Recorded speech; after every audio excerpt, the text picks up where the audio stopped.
Excellencies, ladies and gentlemen, bonsoir, tout le monde.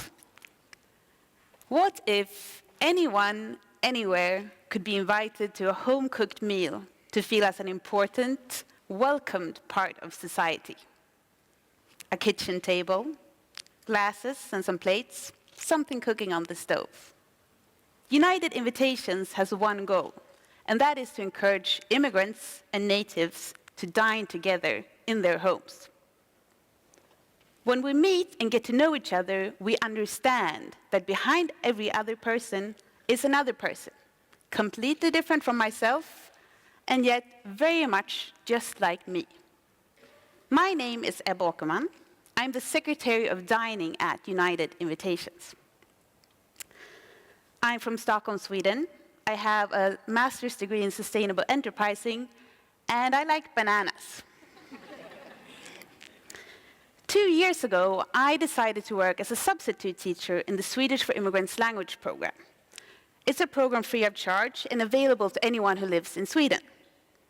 As the teacher, I saw how few of my students had someone to speak Swedish with outside of class.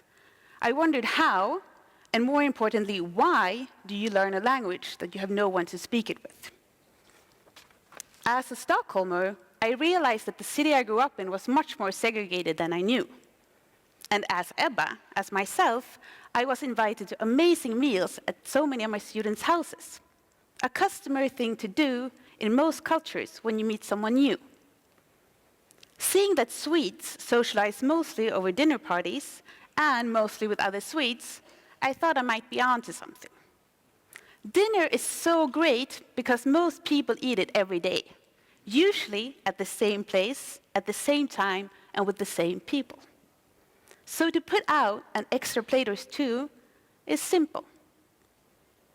So I asked my students who would like to have dinner with a Swede, and I asked my friends if they would like to have dinner with someone learning Swedish. The ones who said yes, I set up, and they dined. And the idea grew, resulting in 400 dinners during this first year. A dinner is always free of charge, can happen any day, is always in someone's home, and the guest is always allowed to bring a friend or a spouse or their children.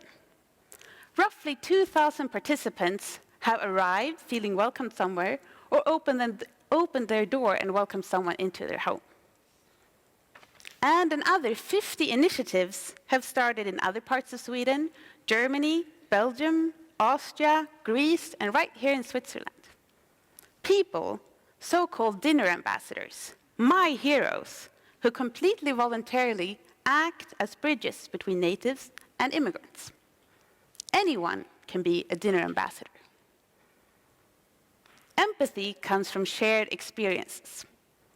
At a dinner table, we meet as equals. We look each other in the eye, we build trust, and I believe we have better conversations. Having dinner is not about doing anyone a favor. Both parties get an experience, and hopefully a delicious meal. So what happens after a dinner? Out of the 200 people who have answered a very short survey 2 months after their dinner, 25% have met again once or several times. Given that the matching is completely random, although in no way a dating service, it's quite impressive.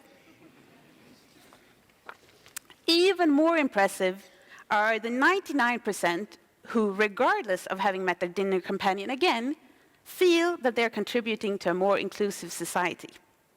The 1% who didn't feel this way thought that their guest spoke too good Swedish, was too well educated, and already too established in society for their dinner to have an impact.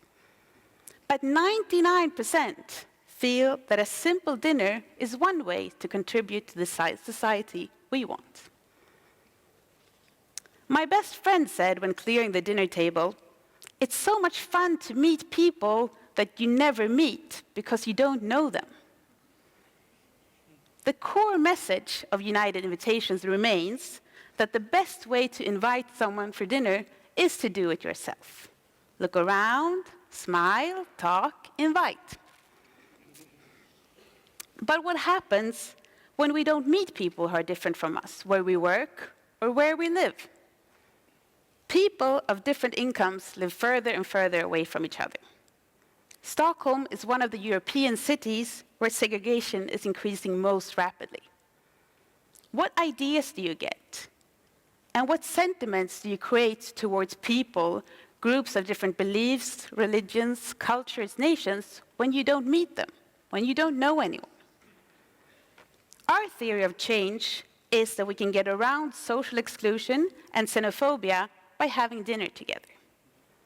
As individuals, we don't have the power to legislate, but we can create opportunities and invite people to participate out of free will, curiosity, and joy. In this case, free of charge or at the cost of a few groceries. If we build our families around the dinner table, can we also build our societies around the dinner table?